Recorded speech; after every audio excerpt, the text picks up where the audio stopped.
Hello. This is a poem about a man who makes a decision to become a better person and how he gets on with that. It's called Kindness Itself by Alexander Robertson. Before leaving for the airport on holiday, the man made a change in his life. It was a self-improving decision for him, but he didn't tell his wife. He wanted it to be hers to discover and see her delightfully surprised that the irritable man she had married was actually a gentleman in disguise. Kindly in manner, friendly in approach, courteous in demeanour, bit of a pet. He would be that pleasant individual everyone was pleased to have met. He knew it would be a challenge in the airport departure lounge. There were plenty there he didn't like, from the drinking young and the ill-disciplined child to the woman of inordinate size wearing tights. It's easy to smile at people who are nice. Why he sought out the worst to test him, from the flip-flop wearers to the baldy loud hailers, to prove he could smile at the sight of them. And there was another one as he waited on check-in. A young man in a wheelchair, flaunting his disability, speeding past them straight to the front of the queue, pleading special arrangement and entitled facility.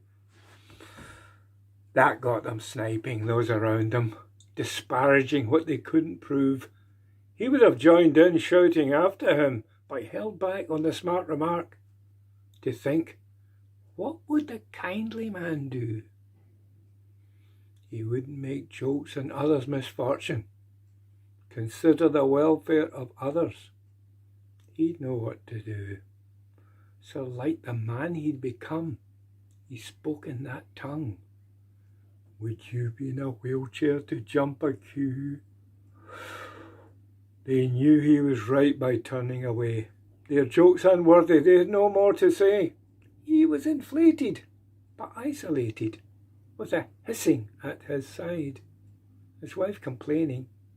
She had been on the point with the woman in front of swapping IDs. On the plane, a first for him, he gave the window seat to his spouse. And there above him and almost on top of him was the apparition of all he despised. 3 irritations in one. A young woman with green hair and neck tattoo, affecting to try and shove her bag into the locker half its size. But his reaction of kindness was now instinctive. Pausing only to say, I think I know how, he was out of his seat, but only as far as his wife's grip on his shirt would allow. No, you're not, she said, pulling him back to hear more. You've been like this since we came away. What's wrong with you? What she took as an invitation to explain. Decisions made, attitudes changed. Her only response, why don't you start with me?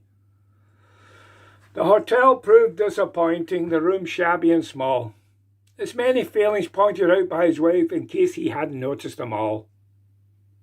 In name of peace, he would have lived with it. But that wasn't her way.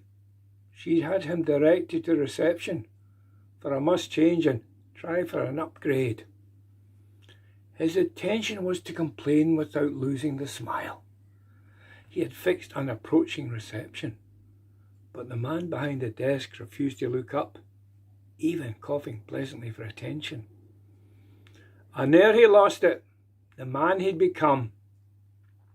The old one was back, temper returned. Banging the desk with his fist and shouting. The reception woke up to shrink back in fear, compelled by a stabbing finger to find a better apartment key.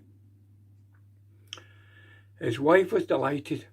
The news with the new sea balcony suite, and reception proved particularly attentive, as did the staff, who, seeing the angry guest, seemed almost to stand to attention.